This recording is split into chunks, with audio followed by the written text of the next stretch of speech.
Shalom kekasih mulia dimanapun Anda berada, berjumpa kembali bersama dengan saya Salsa. Senang sekali ya hari ini saya bisa menyapa kekasih mulia sekalian di program Sudut GKMI. Karena Sudut GKMI kali ini terasa begitu spesial, kita saat ini sudah memasuki masa-masa mendekati ya, detik-detik menuju sidang MPL yang pertama dan semaraknya juga begitu luar biasa. Dan kami sebagai media partner dari eh, sidang MPL yang pertama ini itu juga merasakan excited yang sama. Nah, saya mau mengajak kekasih mulia sekalian juga ikut merasakan dan belajar yuk bersama-sama tentang bagaimana sih dan apa sih yang dikerjakan eh, oleh majelis yang menjadi panitera sidang, kemudian ya, segala hal yang berkaitan dengan persidangan MPL ini kita akan cari tahu bersama. Nah, kali ini narasumber saya pastinya nggak lain dan nggak bukan adalah seseorang yang spesial juga berasal dari Sinode yang pastinya semua orang sudah kenal siapa lagi kalau bukan Bapak Timotius Adi Dharma. Halo Pak, selamat pagi. Selamat pagi, Salsa, dan selamat pagi, sahabat atau kekasih Muria, dan juga teman-teman GKMI yang saat ini bergabung bersama dengan kita. Selamat pagi. Wow, senang banget ya hari ini saya bisa menyapa Bapak dalam sesi yang berbeda. Kalau kemarin sidang rakyat, sekarang sidang MPL. Nah, pasti menarik sekali banyak yang bertanya-tanya ya Pak, ya kenapa sih? Oh, habis sidang belum genap 1 tahun, kok sudah sidang lagi? Ada apakah gerangan? Nah, mungkin dari Pak TAD deh Pak, kasihin gambaran dulu deh kenapa ya harus dilakukan sidang MPL ini berdekatan dengan sidang raya. Gimana sih Pak? Ya, thank you. Kalau kita mengingat sidang raya kemarin kita itu kan di Jepara tanggal 19 sampai dengan 22 Agustus ya 2024 dan itu diselenggarakan dengan sangat baik. Kalau persidangan raya itu membahas tentang laporan pertanggungjawaban pengurus atau BPH Sinode dengan departemen-departemennya sekaligus juga dengan unit-unit kerjanya. Lalu ada unit pembantunya, yang unit pembantu Sinode ada Dewan Pertimbangan, BPP juga melaporkan laporan pertanggungjawaban, TPS juga. Nah, itu semua disampaikan di sana, tugas akhir disampaikan, kemudian pengesahan tentang renstra kita, asas kepercayaan, juga apa sih yang berkait dengan hal-hal penting yang akan dibahas. Karena di dalam persidangan raya itu kita tidak membahas program ke depan, kita membahas laporan pertanggungjawaban. Semua selesai, lalu pada pemilihan kepengurusan yang baru dengan nomenklatur yang baru. Nomenklatur yang baru itu ada tambahannya dengan perubahan nama, tentunya ada iman dan kehidupan menggantikan teologi, PSDN tetap, lalu kemudian ditambahkan juga budaya komunitas dan pelayanan kreatif, itu sesuatu yang baru. Lalu berkaitan dengan misi, bidang misi juga ditambahkan misi dan perdamaian, harus ada kaitannya, tidak dikotomi antara misi dan perdamaian, semua jadi satu sebagai gereja GKMI atau Menonet. Lalu juga ada tentang pembangunan jemaat dan pertumbuhan gereja. Ini juga tidak dikontraskan antara pembangunan jemaat, konsolidasi, penguatan jemaat, iman jemaat dengan pertumbuhan gereja. Dua-duanya harus saling melengkapi seperti satu sisi mata uang ya, dengan dua sisinya, atau mata uang dengan dua sisinya, demikianlah kita punya departemen atau bidang yang baru nomenklaturnya, yakni budaya komunitas dan pelayanan kreatif, lalu pembangunan jemaat dan pertumbuhan gereja.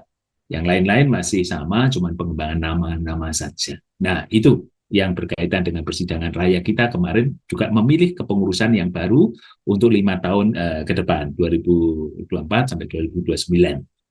Nah, ini lalu peraturan dari tata gereja kita menyatakan bahwa persidangan sinode itu digelar paling tidak setahun sekali setelah persidangan raya ke persidangan MPL. Nah, kita akan memasuki persidangan MPL. Nah, mungkin ada pertanyaan juga, kenapa sih persidangan MPL kok dilakukannya, nah rencananya itu di bulan Februari. Bulan Februari tanggalnya adalah tanggal 17 sampai dengan 19 Februari. Begitu informasinya untuk merancang program ke depan.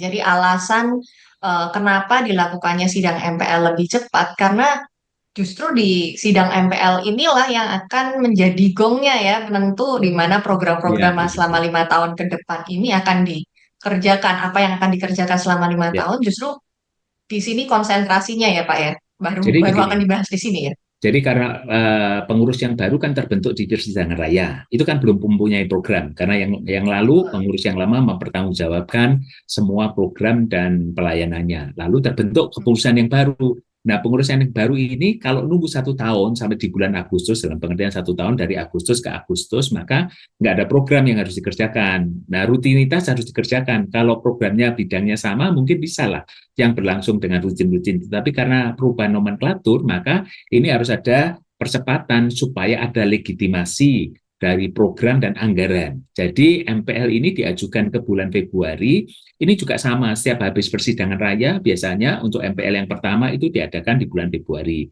Pada waktu yang lalu, di tahun 2019, ada persidangan raya juga, lalu 2020, maka itu juga sidang MPL pertama dilakukan di bulan Maret kalau nggak salah, sebelum sebelum pandemi. Jadi itu dilakukan di bulan Maret supaya ada program yang dan pengesahan program serta anggaran supaya punya landasan untuk melakukan kegiatan selama setahun ke depan. Itu sebabnya tidak dilakukan di bulan Agustus, tapi diajukan ke bulan Februari tanggal 17 sampai 19 di Pati nanti akan ada persidangan MPL. Persidangan MPL ini satu, tentu nanti akan mereview kembali apa yang disebut sebagai mandatnya dari GGKMI. Yang ada adalah Renstra, rencana strategis untuk pelayanan dan pengembangan kita, program-program selama 10 tahun, yakni 2024 sampai 2034. Tetapi itu akan diterjemahkan oleh BPH yang term waktunya 5 tahun kepada program tahunan. Nah, program tahunan ini harus mendapat pengesahannya di MPL 1. Maka basic tentang pengenalan Renstra dan pembuatan program dengan landasan Renstra itu diperlukan. Kalau dulu kita nggak punya Renstra, maka MPL pertama itu adalah minta mandat masukan dari gereja-gereja. Kita kumpulin gereja-gereja, diajak diskusi. Kalau di 2020 itu ada 4 seksi atau sesi untuk bisa membicarakan masukan-masukan dari gereja. Setelah itu baru menjadi mandat. Nah, mandat ini yang kemudian dijadikan landasan program. Nah, kalau kita sudah mempunyai Renstra, maka mandat program itu diambil dari Renstra.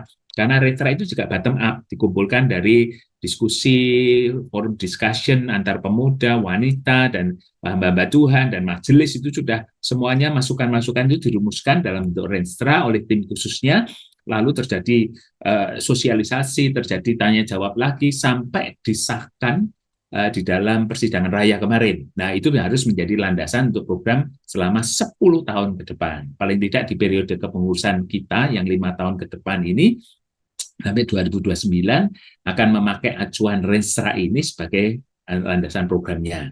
Nah, itu kita breakdown ke dalam 1 tahun ke depan. Nah, di dalam MPL 1 nanti ada satu tentang bagaimana usulan program yang disampaikan dengan keuangannya oleh BPH Sinode kepada gereja-gereja untuk mendapat legitimasi pengesahannya. Dari situ baru kita akan menjadi punya pegangan untuk melaksanakan program. Program ini tentu tetap dilakukan di tingkat sinodal, wilayah, dan lokal. Ada kerjasama sinergi di antaranya, sebab yang disebut gereja itu adalah kita semua. Nah, ada di tingkat lokal itu adalah punya umat, tingkat wilayah koordinatif sebagai organ pembantu, sedangkan tingkat sinodal itu policy-policy yang mengatur atau menyatukan keinginan masukan dari gereja-gereja untuk diarahkan ke sana atau kemana, sambil tentu kita berdasar pada Renstra sama hikmat yang Tuhan berikan kepada pengurus atau kepengurusan PPA Sinode untuk 5 tahun ke depan. Wow, ya. Jadi Renstra ini mencakupnya bukan hanya untuk urusan sinodal ya. Ini sampai ke wilayah dan gereja-gereja lokal. Artinya kita harus tahu dong Pak ya, dari wilayah dan gereja-gereja lokal ini ketika kita nanti akan membuat atau menyusun sebuah program untuk kegiatan gereja kita, itu juga berpatokan kepada Renstra yang sudah dirancangkan. Gitu ya Pak ya. Nah, Ya, ini menarik sekali karena ngomong-ngomong tentang Renstra, ini kan juga banyak ya yang sedang persiapan menuju pemilihan majelis baru, akan ada program-program baru di masing-masing gereja ya. Kita punya 70 sekian gereja ya yang sudah terdaftar ya, 76 ya Pak ya, 76 gereja GGKMI di seluruh Indonesia dan menariknya masing-masing harus membuat program nih. Nah, hmm, hari ini Pak TAD juga akan sharing ke kita tentang gimana nih caranya menerapkan Renstra di dalam program gereja. Nah, ini penting sekali untuk kita pelajari bersama supaya kita juga menjadi tahu nih sebetulnya gimana sih cara penggunaan Renstra. Karena Renstranya ini luar biasa ya kekasih mulia. Detailnya banyak sekali, tapi sometimes kita bingung nih, saking banyaknya aku harus ngapain dulu. Atau step-stepnya gimana sih Pak penggunaan Renstra supaya ini bisa dimasukkan ke dalam program-program yang mungkin akan digunakan di masing-masing komisi, unit pelayanan, divisi-divisi, atau bahkan turunannya. Nah, mungkin ada cara atau trik nih, atau sesuatu yang akan disampaikan Pak TAD tips and triknya nih gimana penggunaannya. Atau mungkin Pak TAD juga akan berbagi sampel ke kita. Gimana Pak? Monggo silahkan. Ya, paling tidak itu kita harus punya ini dulu. Ini sudah dibagikan ke gereja-gereja, yakni tentang Renstra kita. Renstra sudah dicetak, sebagaimana mandat dari Sidang Raya, supaya Renstra itu dicetak, dan ini sudah dibagikan ke gereja-gereja. Nah, teman-teman yang melihat YouTube ini atau yang mendengar, bisa tanya kepada gereja, apakah sudah sampai ke sekretariatan gereja, atau kalau dititipkan ke pendeta majelis supaya ini bisa dijemaatkan, bisa difotokopi, bisa juga di print lagi, bisa juga minta soft filenya ke sinode untuk bisa di print masing-masing untuk diberikan kepada pengurus atau kepada majelis sehingga semua gerak sama kita pada acuan visi misi gerak GKMI yang senada lah, seirama, kira-kira begitu. Ini sudah ada. Di lain itu juga sudah dibagikan kepada kita, itu asas kepercayaan ya, buku kecil ini asas kepercayaan juga sudah dibagikan ke GKMI. Nah, ini juga perlu untuk dibahas, bukan hanya dicetak kemudian dibagikan selesai sidang raya, tapi gereja tidak memanfaatkan, tidak menggunakannya, maka ini sia-sia. Jadi diingatkan kembali ya, kebiasaan kita tuh sudah minta dibuatkan, setelah dibuatkan dicetakkan, setelah dicetakkan ya dibiarkan, tidak dipakai. Ini pertama kali. Kalau mau mensosialisasi atau mau membuat program, baca ini dulu. Kalau baca ini pasti akan paham, ya. Kalau baca ini pasti akan paham. Tapi kita itu kadang-kadang kalau membaca itu kan agak susah untuk menerjemahkannya. Saya juga sudah membantu dengan PPT. Nah, saya bisa share ya, untuk share screen ini, saya akan coba share screen mengenai apa itu bisa dijadikan co-host supaya saya bisa share screen dari Zoom ini. Silakan. Jadi semua kita harus memahami secara simpel sederhana lah. Kalau nanti kita udah paham apa itu Renstra, apa itu dan bagaimana kita membuat program berdasarkan Renstra ini pasti akan mudah kok. Nggak sulit, nggak sulit. Jadi nanti saya sesungguhnya punya tiga presentasi ya, cukup panjang ini kalau dipakai. Yang pertama adalah pengenalan tentang Renstra itu dan GKMI. Yang kedua adalah bagaimana implementasinya untuk gereja besar atau gereja kota dengan gereja kecil. Nah, besar kecil memang relatif, tapi nanti cobalah mana yang sesuai. Silakan kalau saya bisa dijadikan co-host terlebih dahulu supaya saya bisa share screen. Coba ada sedikit kendala sebentar. Nah, sambil mempersiapkan ini Pak, nah informasi deh Pak, kalau dari Lensa dan asas kepercayaan seberapa penting ini menjadi dasar bahwa setiap program itu kalau bisa nih acuannya ini. Jadi dalam artian apakah diwajibkan nih menggunakan Renstra dan asas kepercayaan sebagai panduan dalam membuat dan menyusun program gitu Pak? Jadi kalau kita bicara soal asas kepercayaan itu kan landasan pemikiran teologis yang mengacu kepada konsep historis dan eklesiologis kita. Jadi dirumuskannya asas kepercayaan itu masih berkait dengan histori, teologi dan eklesiologi termasuk misiologi kita. Nah, ini menjadi penting. Jadi kalau kita berbicara soal pengajaran, ya ini yang menjadi problem utama di kita kan soal pengajaran. Pengajaran kita bagaimana sih kok ini ngajar begitu, itu ngajar begitu, karena nggak punya landasan ajarannya. Value-nya apa, secara teologis apa, maka dibuatkan asas kepercayaannya GKMI. Nah, ini bukan sekedar asas kepercayaan Mennonite. Asas kepercayaan Mennonite bisa aja dengan sama dengan yang ada di Eropa, yang ada di Amerika, tetapi asas kepercayaan GKMI adalah Mennonite Indonesia, bukan Mennonite di Indonesia. Kita bukan cabangnya mereka, tapi kita Mennonite Indonesia. Tentu ada pertemuan, perjumpaan kultur, perjumpaan value antara Mennonite dengan kultur Indonesia. Nah, ini menjadi penting. Nah, sekarang saya sudah jadi co-host, nanti akan saya share, tapi saya tuntaskan ini dulu, bahwa ini sebabnya. Maka kalau semua berbicara soal ajaran, pengajaran-pengajaran kita, landasannya di sini. Pemahaman tentang Allah, pemahaman tentang Yesus, pemahaman tentang gereja, pemahaman tentang perdamaian, pemahaman tentang pelayanan, semuanya ada di dalam asas kepercayaan yang dibuat oleh orang-orang GKMI sendiri dengan mengkaji, menggali dengan banyak hal, termasuk masukan dari gereja-gereja, termasuk kajian teologis, historis, misiologi, sama eklesiologi Mennonite dan GKMI. Ini sudah terangkum ringkas dan mudah untuk dibaca. Jadi pengajaran-pengajaran kita, katekisasi, pengajaran tentang khotbah, pengajaran PA itu landasannya ini. Jadi bahan ajar, buku ajar yang mau dibuat untuk khotbah maupun cerita sekolah minggu, pakai ini juga sebagai landasannya. Ya, ini menjadi penting untuk landasan iman atau kepercayaan kita.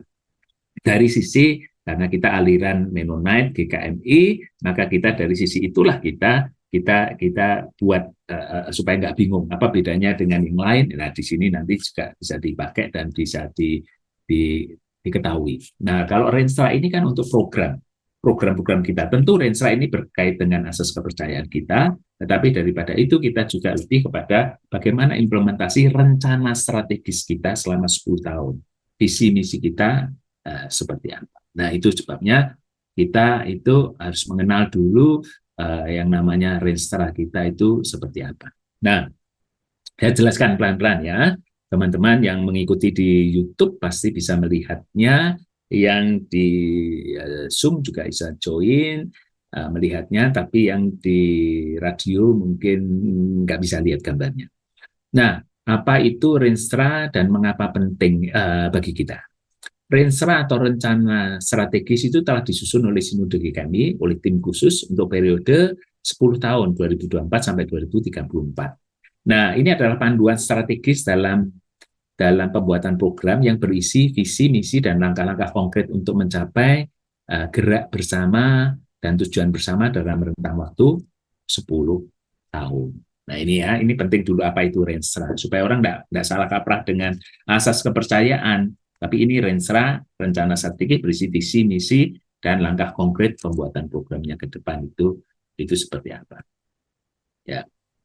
Lalu kalau kita bicara tentang bagaimana Renstra ini gunanya untuk apa sih? Kira-kira kan begitu. Kalau kita bicara soal Renstra itu kita bertanya kepada gunanya Renstra ini apa? Mengapa gereja memerlukan Renstra?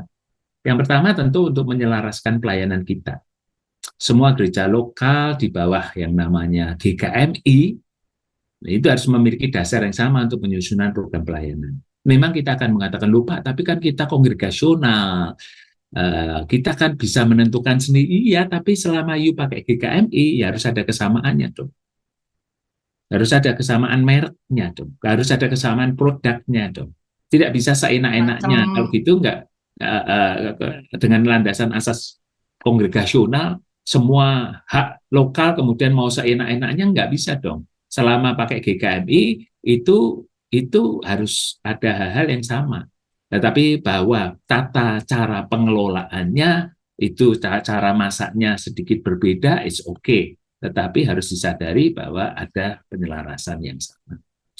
Yang kedua, ini tentu untuk menjawab tantangan zaman. Renstra ini dirancang fleksibel sih, memungkinkan penyesuaian dalam dinamika sosial budaya. Karena pasti akan pertanyaannya, bagaimana mungkin merancangkan hal strategis itu untuk 10 tahun ke depan, 1 tahun aja sudah ada perubahan yang begitu besar. Ganti presiden aja ada perubahan yang begitu besar. Loh, ganti presidennya Amerika aja loh ada perubahan yang begitu besar. Iya, tapi kalau nggak ada acuan panduan kemana kita arah, ya nggak bisa. Sama seperti ketika kita bicara soal bangsa Israel menuju ke tanah Kanaan, kan nggak bisa. Loh, kok menuju tanah Kanaan itu kan fleksibel aja. Nanti kalau ada belokan ya belok, kalau ada lurus ya lurus, makanya muter-muter terus nggak nyampe-nyampe. Harus ada sesuatu yang tetap harus tantangan bersamanya, tujuannya juga harus dibuat. Tidak bisa tanpa tujuan itu kita nggak bisa. Muter-muter di padang gurun terus-menerus itu konflik yang terjadi. Maka semuanya seenaknya, semua cari kanaannya sendiri-sendiri kalau nggak ada panduannya. Lalu ini juga meneguhkan identitas kita. Jadi satu, menyelaraskan pelayanan, dua, menjawab tantangan, karena dengan tantangan kita harus jawab ke depan, dan ini dibuat untuk menjawab tantangan, bukan dibuat untuk masa lalu, ini dibuat untuk ke depan, menjawab tantangan. Tentu tantangan bisa berubah dinamikanya, tapi pohon besarnya, pokoknya itu hampir sama kok. Yang ketiga adalah menegaskan identitas kita. Kita itu siapa? Rencana menegaskan nilai-nilai Anabaptis Mennonite yang menjadi ciri khasnya GKMI. Nah, itu harus ditegaskan. Apa itu? Nanti kita akan lihat. Nah, juga meningkatkan dampak dengan langkah terarah, pelayanan bersama, maka ini lebih efektif untuk dampak. Ya kan kalau kita jalan bersama-sama itu kan kita lihat adalah misalnya tentara yang latihan pagi-pagi lari bersama-sama sambil nyanyi gitu kan. Wah, itu nyanyi itu menggerakkan prok prok prok prok sambil nyanyi itu gembanya dampaknya orang pasti nengok. Orang bisa lihat, loh apa itu? Kira-kira begitu. Tapi kalau nyanyi sendiri atau jalan sendiri, orang nggak nengok, kira-kira gitu. Nah, ini membuat kita itu GKMI harus punya sesuatu gerak langkah bersama yang terarah untuk efektif mencapai tujuan kita. Nah, kita kemudian pentingnya Rinsa bagi GKMI itu apa sih? Pentingnya Rinsa bagi GKMI. Ya, kesatuan arah tadi kita dengan seluruh arah komunitas supaya tidak mau barmabir, tidak jalan sendiri-sendiri, ada acuan. Ini tidak usah diterangkan lagi karena semua GKMI meminta dibuatkan renstra supaya satu arah gitu. Ini permintaan GKMI loh, bukan permintaannya BPH Sinode, tidak. Permintaan GKMI sendiri sehingga dibentuk tim oleh GKMI sendiri karena kami harus punya renstra. Penting nih buat kami untuk kesatuan arah.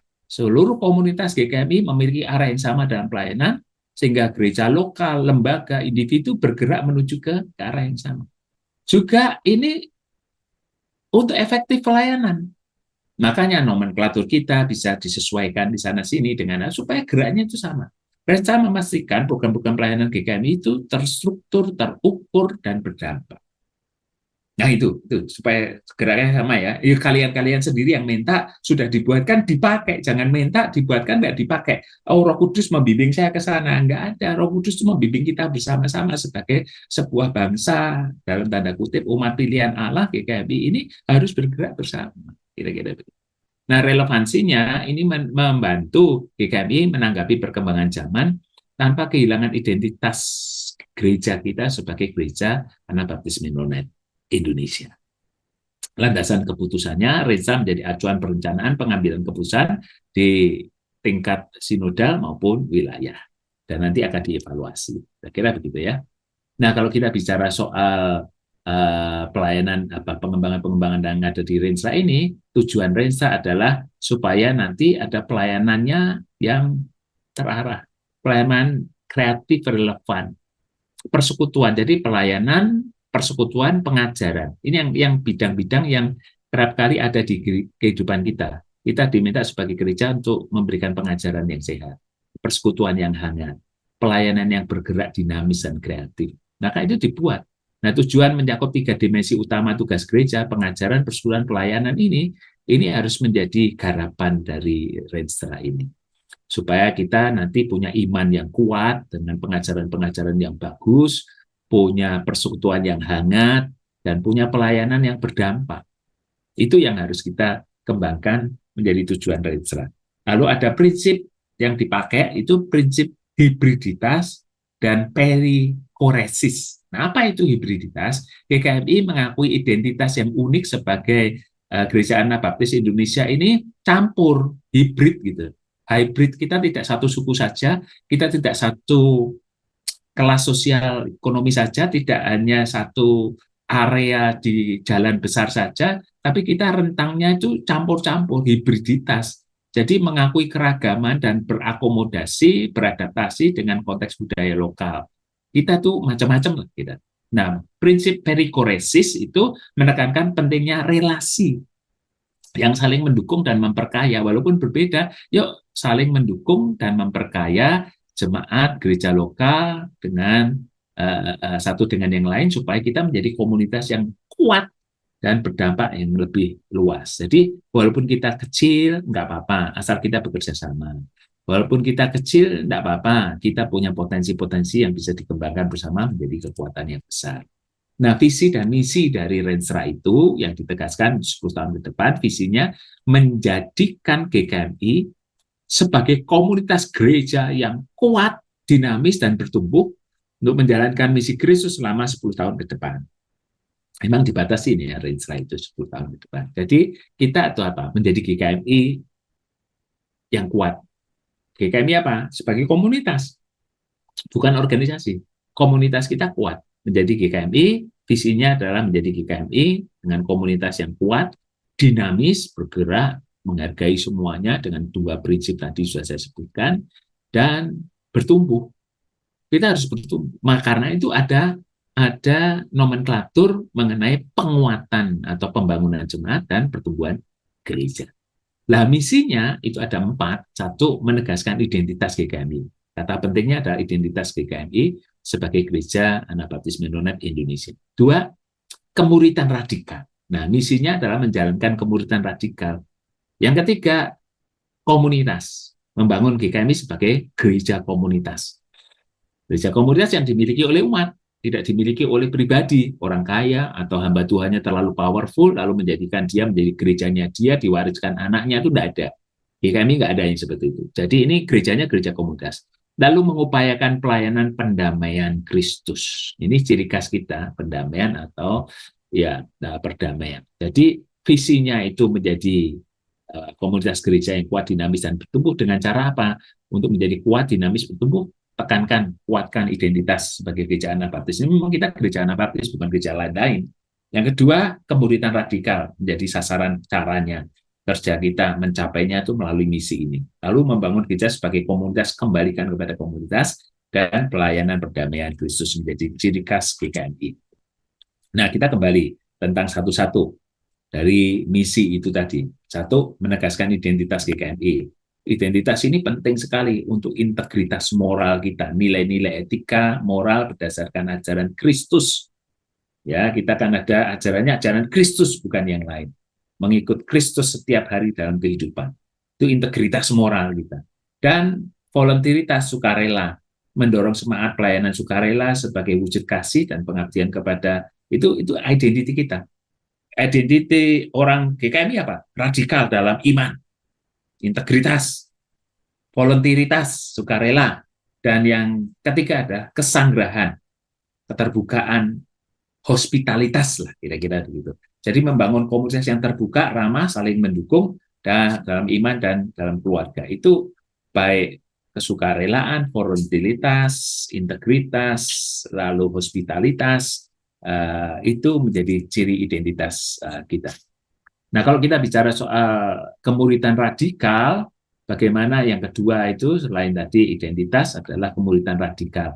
Ya, itu kemuritan radikal ada pelatihan kemuritan, mengadakan pelatihan, kelompok kecil, discernment, untuk penguatan pemahaman praktek iman yang mendalam sebagai pelatihan-pelatihan kemuritan. Lalu ada mentoring spiritual, nggak bisa ya tanpa mentoring. Yang senior mementor hamba Tuhan, yang senior mementor hamba Tuhan yang junior. Jadi ada mentoring atau pendampingan berkelanjutan untuk mengikut Yesus secara radikal. Kaderisasi kepemimpinan yang muda di gereja, penguatan iman jemaat, komitmen jemaat, itu juga harus model mentoring. Jadi pemuritan dan kemuritan itu pendampingan, mentoring. Kakak ke adik, kira-kira begitu. Itu sebabnya di jemaat juga berlangsung. Yang senior mendampingi yang junior. Kira-kira. Nah, ini menjadi program yang nanti dikuatkan untuk kemuritan yang radikal. Lalu aplikasinya mendorong jemaat mempraktekkan prinsip-prinsip kemuritan untuk kehidupan sehari-hari. Ya, harus sehari-hari di lingkungan gereja maupun masyarakat, dimanapun menjadi murid Kristus. Nah, ini discipleship menjadi penting di sini. Nah, itu yang pertama, yang tadi identitas, yang kedua kemuritan dan radikal, misi yang ketiga itu GKMI sebagai komunitas. Komunitas apa? Ya lintas generasi. Lintas generasi kita menekankan keluarga, mengadakan hari kebanggaan akan GKMI, misalnya di hari ulang tahun GKMI sebagai hari keluarga GKMI, atau pelayanan bersama intergenerasi, generasi junior dan senior gabung memperkuat ikatan pelayanan gereja, sharing. Nah, itu menjadi bagian penguatan komunitas. Lalu workshop pengembangan talenta atau kita libatkan semua jemaat meninggalkan workshop pengembangan talenta. Sebab gereja yang voluntaritas itu bukan profesional, tetapi talenta.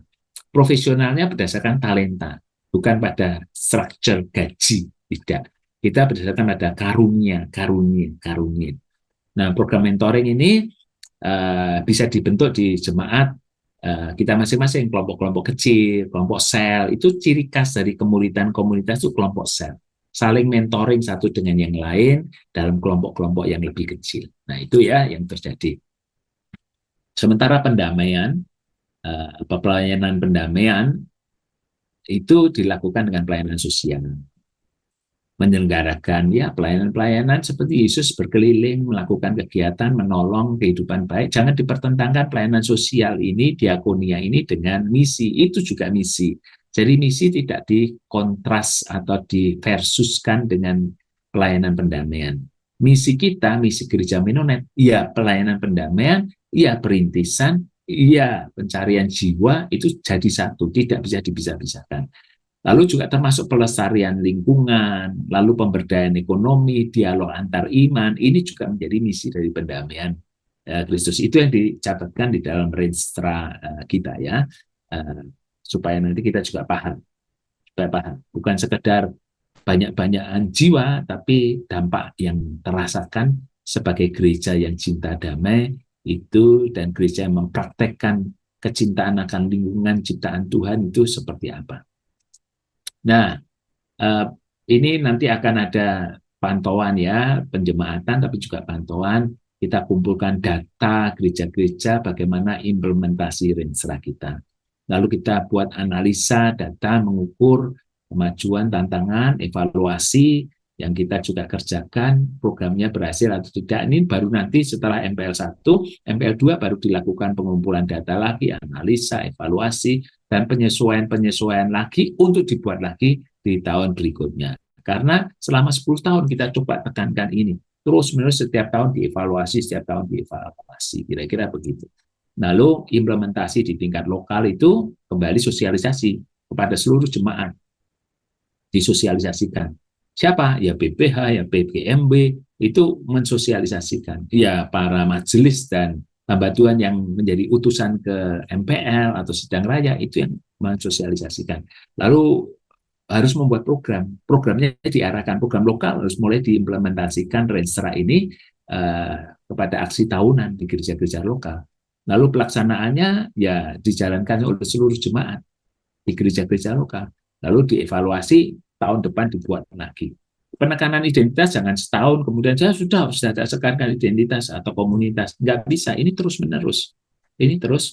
Nah, tantangan dan peluang dalam implementasinya, tantangannya tentu keragaman konteks gereja, daya tangkapnya seperti apa. Ada hamba Tuhan yang ogah-ogahan juga ada majelis yang mengatakan wis gini aja lah wis. Nah, kita jalan aja seperti biasa sehingga mereka melakukan kegiatan rutin. Gereja dianggap sebagai kegiatan. Ibadah minggu itu kegiatan rutin, kebiasaan. Rapat juga berdasarkan kegiatan, nggak punya arah, nggak punya program. Nah, itu tantangannya, karena gereja akan menganggap bahwa ini kok dari sinode mau campur-campur mengatur gereja kita. Loh, bukan. Ini kalian yang minta, dan kalian dibuatkan gitu ya, gereja-gereja oleh tim. Timnya pun ad hoc, tidak dibuat oleh BPH, tapi timnya dibuat oleh gereja-gereja sendiri. Jadi yang buat tuh gereja-gereja, meminta tim khusus untuk membuatkan ini. Dan tim khususnya ada unsur wanita, ada unsur pemuda, ada unsur pendeta, ada unsur pemajelisan, itu unsur-unsur semua sudah ada. Jadi ini tantangannya nanti jangan sampai renstra sudah dibuat, lalu mengatakan bahwa kami kongregasional, nggak usah pakailah, kita jalan seperti ini, atau hamba Tuhannya aja lah, berdasarkan tuntunan Roh Kudus. Nah, itu kemalesan, bukan berdasarkan tuntunan Roh Kudus. Nggak tahu dan nggak mempelajari dengan sungguh, lalu geraknya spontan, refleks saja reaktif saja terhadap apa yang ini, ya, kegiatannya begitu-begitu. Akibatnya ya kalian atau gereja nggak maju-maju, akibatnya hamba Tuhannya juga nggak maju-maju, akibatnya konflik aja di dalam gereja. Ada juga yang resisten terhadap perubahan. Udah gini aja lah, wes, sudah enak gini. Perubahan capek-capek ngapain sih harus buat begitu-begitu? Atau keterbatasan sumber daya. Ini tantangan kita. Keragaman konteks gereja lokal yang tidak sama, resistensi terhadap perubahan, keterbatasan SDM. Tapi peluangnya, loh ini penguatan identitas, loh ini peluang, kesempatan kita untuk mengajar identitas. Sahabat Tuhannya juga belajar ulang tentang identitas GKMI, Gereja Anabaptis Minonet itu seperti apa. Lalu ada kolaborasi, kerjasama antar gereja, lah dengan sinode juga bisa kerjasama, kolaborasi. Lalu ada kegembiraan, keriangan baru, peluang baru, semangat baru. Sama seperti ketika hamba Tuhan baru pertama kali masuk dalam pelayanan, api semangatnya itu seperti itu. Kalau sudah lama, bertahun-tahun, berpuluh tahun, akhirnya api rutinitas. Nah, dengan adanya gini ada peluang untuk membakar api baru. Lalu inovasi dalam pelayanan tidak hanya itu saja, ada sesuatu yang berkembang. Perubahan nomenklatur nggak mudah. Semua juga akan mengatakan, ngapain sih, nggak usah lah, wes. Gitu. Kita begini-begini aja, baik-baik aja. Ini bukan masalah baik, tapi kita putuskan bersama, kita kerjakan bersama. Peran jemaat dalam mewujudkan Renstra, ya jemaat diajari untuk paham Renstra itu. Aktif mengikuti sosialisasi dan diskusi tentang Renstra, jemaat juga ikut. Jangan, ya udah serahkan pada majelis, serahkan pada pendeta. Enggak, kalau itu yang kita serahkan terus, nanti gereja kita jadi presbyterial, gereja kita jadi episkopal, serahkan pada Pak Pendeta. Kalau Pak Pendetanya mengarahkan begini dan ternyata semuanya menjadi dikendalikan oleh Pak Pendeta, kita marah. Loh, kok semua dikendalikan oleh Pak Pendeta sekarang? Lah karena tidak disertakan atau enggan ikut ambil bagian dalam pelayanan oleh jemaat. Jemaat harus mulai aktif, memahami Renstra, mengikuti, dan berpartisipasi aktif. Terlibat dalam diskusi, sidang jemaat, terlibat dalam program-program, pembuatan program, jemaat bisa bawa Renstra. Pak, itu programnya gereja kita kok tidak sesuai dengan Renstra ini. Landasannya apa, Pak? Ya kan boleh ditanyakan. Supaya jemaat itu yang mengendalikan atau ikut berkontribusi lah paling tidak terhadap perkembangan gerejanya. Jangan semua by top down dari atas, semua serahkan, itu tidak baik. GKMI itu komunitas. Lalu memberikan masukan, ide, saran, perbaikan Renstra itu juga bisa dilakukan. Tentu nilai-nilai Renstra harus dipraktek teladankan di kehidupan kita sehari-hari, menjadi kegembiraan baru. Nah, kesimpulan dan aplikasi Renstra kita ini kan selama 10 tahun bukan sekedar dokumen administratif, kita dibiarkan. Tapi panduan strategis yang memberi arah jelas bagi pelayanan GKMI selama 10 tahun ke depan. Nah, mari kita semua, baik pemimpin, hamba Tuhan, jemaat, maupun ya tadi pemimpin juga bisa majelis, maupun anggota komunitas jemaat, bersatu untuk menjalankan visi dan misi Renstra ini secara sungguh-sungguh. Sebab dengan komitmen bersama, GKMI akan menjadi alat Tuhan yang efektif dalam menghadirkan dampak dan kabar serta kuasa kerajaan Allah di dunia ini. Begitu sementara dari Renstra dan gambaran Renstra kita, Salsa. Wow, wow, wow. Uh, Begitu detail ya, banyak banget item yang ternyata dapat kita temui di sini berkaitan dengan Renstra. Dan yang menariknya justru dari sepanjang apa yang disampaikan Pak TAD, semuanya berharap pada keterlibatan kita sebagai jemaat dan gereja ini untuk aku mau ambil bagian. Karena tidak bisa ya Pak, ya hanya dikerjakan oleh pemimpin-pemimpin aja nih, misalnya kayak di sinode ya BPH-nya aja yang ngerjain atau unit-unit itu tok gitu. Pemimpin-pemimpinnya saja atau di dalam gereja misalnya hanya hamba Tuhan atau majelisnya saja. Nah, bayangkan bahwa di dalam tubuh gereja kita sendiri itu ada juga loh ya kepengurusan-kepengurusan yang lain nih. Misalnya seperti eh, ada komisi. Kan Renstra ini juga bisa dibawa loh ke komisi-komisi seperti yang tadi diceritakan Pak TAD, bahwa oh iya ternyata ini berfungsi sekali, misalnya di dalam menyusun kegiatan komisi anak. Apa ya anak-anak bisa? Oh, itu ternyata ya bisa juga loh. Itu bagian dari kemuritan tadi ya Pak ya. Nah, Mm-mm. dan itemnya itu item turunannya tuh banyak banget. Nah, mungkin kita akan bisa membicarakan ini dalam sesi yang berbeda. Next nanti kita akan ngobrol lagi gimana sih caranya menurunkan ini menjadi sebuah program yang bisa dipakai. Nah, ini nanti Hmm. akan menjadi sesi yang berbeda ya, Pak ya. Iya, Nah, iya, iya. supaya supaya supaya jemaat maupun anggota jemaat gereja merasa bahwa oh ini toh partisipasinya Mm. saya. Oh, ini toh keterlibatan saya. Oh, kamu juga boleh loh menyampaikan ide misalnya. Coba kalau kita bikin program ini, kan rasanya kan seperti bersama-sama kita mencari apa ya, mencari program untuk pertumbuhan gereja ini, menghidupi komunitas yang sehat ya. Nah, jadi dan yang perlu tadi saya highlight, Renstra ini seperti ini loh, Kekasih Mulia, panduan buat orang-orang atau gereja-gereja yang mau ngambil franchise.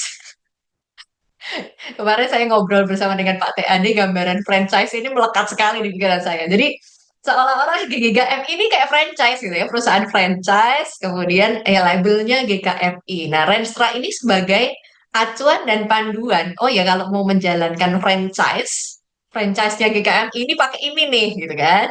Nah, tetapi hak apa kongregasionalnya, pengelolaannya tetap dikembalikan kepada masing-masing gereja karena culture-nya berbeda, desainnya masing-masing ini, budayanya di masing-masing gereja ini juga berbeda-beda.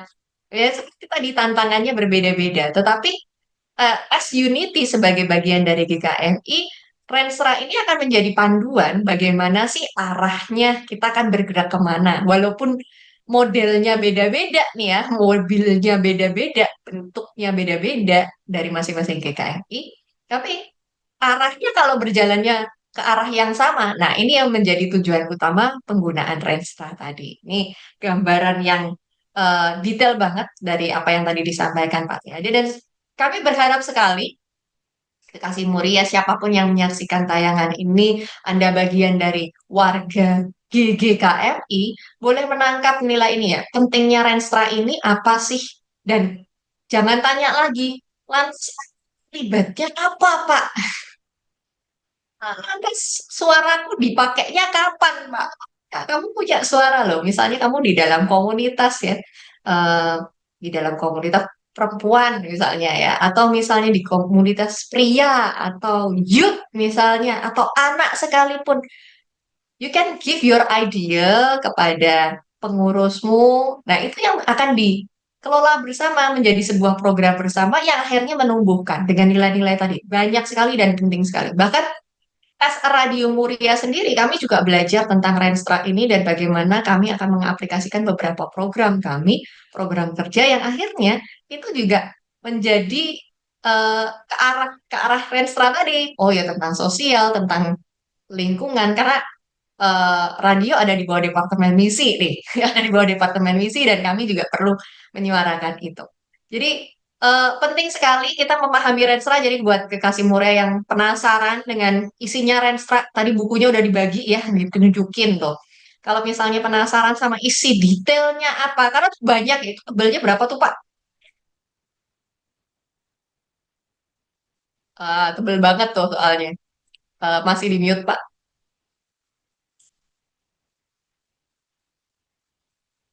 Oke, masih di Sampai mute. 30 Nah, halaman. 30 halaman. oh, dan 30 halaman itu padat ya kekasih muria ya. Oh ya, Isinya ya. tuh banyak dan banyak sekali. Nah, next nanti di sesi yang berikutnya kita akan belajar bersama dengan Pak TAD gimana sih cara penggunaan Renstra ini supaya nanti kita bisa menjemaatkan menjadi sebuah program opsi yang berdampak. Ya, artinya nggak cuma omong-omong, jangan sampai ini hanya menjadi kehendak yang awalnya, oh pokoknya kita pengen bikin Renstra, tapi jangan sampai nggak dipakai gitu loh. Supaya kita tahu Mungkin cara pakainya. ya, mungkin saya beri Gimana, Pak? teaser sedikit ya tentang apa Oh, yang boleh, boleh, nanti boleh, bisa boleh. ditampilkan supaya Ada punya gambaran spoilingnya ya, ya. supaya punya Ya, gambaran dari betul. dari kita sehingga oh ngerti oh ini kira-kira beginilah kira-kira kan. Nah, ini kira-kira program kerja yang bisa kita kembangkan dengan memperhatikan gerejanya. Gereja A itu Ini gereja baru besar. spoiler ya, buat Mbak Nini baru Ya, spoiler ya. ya, dirancang untuk bisa gereja A ya, gereja A sama gereja B, gereja besar sama gereja kecil, gereja kota, gereja desa, kira-kira begitu kan. Nah, kalau kita bisa di sini, maka kita bisa lihat visi misinya. Tetap loh menjadi komunitas Kristiani bertumbuh dalam iman, hidup dalam kasih, dampak pelayanan kepada masyarakat, misinya meningkatkan kehidupan rohani, macam-macam misi itu. Ini bisa diterjemahkan. Ini sudah masuk kepada bagaimana pelaksanaan itu di dalam kehidupan kita bergereja kita dipakai di gereja kita ya. Lalu kemudian misinya apa dari range yang panjang tadi atau 4 item tadi bisa dijabarkan, misalnya tentang ini penguatan identitas itu menanamkan nilai-nilai teologis eklesiologis Mennonite, kemudian mengembangkan kapasitas jemaat itu tentang komunitas tadi kan, tentang bergereja, lalu pelayanan yang berdampak, penggunaan teknologi digital. Nah, ini juga perlu untuk hal-hal yang kita kuatkan sebagai program. Karena ini kota ya. Kalau nanti untuk desa bisa penguatan ekonomi jemaat atau keterlibatan dalam lingkungan sosial kemasyarakatan. Nah, itu beda antara gereja A dengan gereja B. Lalu bagaimana contoh di bidang sekretariatan dan keuangan itu apa? Kalau gereja-gereja gede itu yang menyusun anggaran tahunan, ada audit internal, ada pengelolaan dana berbasis digital, ada transparansi keuangan, lalu pemeliharaan platform digital gereja. Ini kan sudah gereja besar misalnya.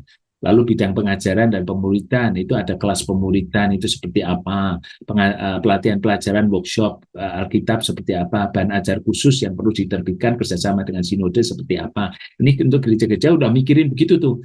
Nah, di Jepara itu bisa lakukan ini. Bidang ibadah persekutuan ada pelatihan tim ibadah, ada pengembangan musik gereja, ada paduan suara. Karena ini mungkin untuk gereja-gereja yang sudah besar dewasa ya. Bidang pembangunan jemaat dan pertumbuhan ada retreat jemaat, misalnya 3 tahun sekali atau 2 tahun sekali, ada pelayanan keluarga, lalu ada pelatihan kepemimpinan jemaat, lalu bidang misi itu apa aja yang dilakukan. Bidang misi ada pelayanan masyarakat, panti sosial, kerja bakti, penginjilan sekolah, dan mendukung gereja baru, perintisan, kita mulai ikut untuk mendukung dan lain sebagainya. Ini mulai harus dilatih oleh gereja-gereja ya. Lalu bidang Wah, sarana banyak nih, prasarana, banyak nih. ada pemeliharaan Wah, gedung gereja, ada infrastruktur digital, ada penyediaan sarana ibadah, monitoring evaluasi program itu seperti apa, kita sudah buatkan, lalu anggaran pelaksanaannya mulai dibuat Januari, Maret, April, Juni, Juli, September, Oktober, Desember, itu sudah mulai ini ya, supaya apa yang dikerjakan dalam Januari sampai Maret, persiapan perencanaannya, pelaksanaannya, pelaksanaan lanjutan, lalu evaluasi di akhir sampai pelaksanaan, kerjasama dengan sinode itu apa saja, bahan ajar, pelatihan kepemimpinan, lalu support misi, dukungan dengan PIPK, itu bisa kita kerjakan. Fokus utama gereja A itu ada penguatan iman, pertumbuhan jemaat, kesaksian yang berdampak. Itu misalnya contohnya. Jadi program-program yang disusun GKMI A adalah berfokus pada penguatan iman, pertumbuhan jemaat, kesaksian dan berdampak dalam masyarakat. Nah, setiap departemen memiliki tanggung jawab yang jelas dengan pengelolaan anggaran yang terukur, monitoringnya seperti apa, evaluasinya seperti apa. Nah, itu contoh untuk gereja. oke. Ini menarik ya. Jadi bisa bentuknya nanti kita akan bikin kelas bersama dengan Pak TAD. Kita mau sama-sama membongkar nih gimana penggunaan Renstra ini dalam halnya penerapan dalam program-program ya. Program saya sih sebutnya program-program strategis gereja. Karena berkaitan sekali dengan apa yang sebetulnya akan dirasakan dan Ya. berdampak kepada jemaat itu sendiri. Dan nanti Nah, juga bisa eh, begini ya, seandainya kan tugasnya untuk menjemaatkan Renstra itu kan tugasnya sekretaris umum, tugas kita. Nah, karena itu misalnya gereja GKMI Jepara atau gereja GKMI mana, tolong dibantu dong kaitkan antara Renstra dengan departemen-departemen yang kita punya, lalu kita punya unit apa saja, lalu programnya tahun ini kami punya tema ini, lalu tolong dibuatkan menjadi program-program masing-masing departemen atau bidang, tapi punya kaitan dengan value baik visi maupun misinya Renstra, misalnya begitu. Tolong dibuatkan, kami yang mau ada pembekalan soal itu. Siap, nanti saya akan buatkan, nanti dikaitkan dengan gereja Anda supaya lebih spesifik. Tadi kan bersifat umum, tapi yang lebih spesifik kami punya sekolahan, kami punya Arimatea, kami punya rumah duka, kami punya apa yang ada kaitan semuanya itu tolong digarapkan, dibuatkan. Oke, nanti kami akan buatkan, kita ketemu 1 hari atau 2 hari khusus membicarakan soal itu, semua departemen sehingga dibuatkan, lalu anggarannya seperti apa, masing-masing diisi, lalu sudah jadi itu untuk program setahun ke depan, supaya semua pakai itu. Baik narasinya Wow, maupun presentasinya, supaya semua punya acuan. Siap, wow, kalau wow, itu wow. mau seperti itu juga boleh. Tak buatin. Nah, itu tadi bagian dari kerjasama dengan sinode ya Pak ya. Karena Mm-mm. ini juga ngefek loh ternyata ke Kasih Muria. Misalnya dalam hal pemuritan, pembawaan bahan-bahan ajar, mungkin khotbah mingguan materi ya. Kemudian untuk materi pengajaran di eh, komisi, kemudian di persekutuan, ini juga bisa dikaitkan dengan nilai-nilai Renstra. Tadi soalnya Pak TAD juga mengingatkan ini, bukan hanya ngomongin, udah ngomongin identitas kok selama 1 tahun, maka tahun berikutnya identitasnya lupa. Enggak ya, jadi ini digaungkan terus dan tidak bisa dipisah-pisah gitu maksudnya. Jadi ini menjadi satu kesatuan ya, ada identitas, kesederhanaannya kita gimana, itu kan nilai-nilai ya, hospitality, kemudian ada kemuridan, ada perdamaian gitu kan dibahas sepanjang tahun. Jadi topik-topik itu tidak bisa dipisahkan itu.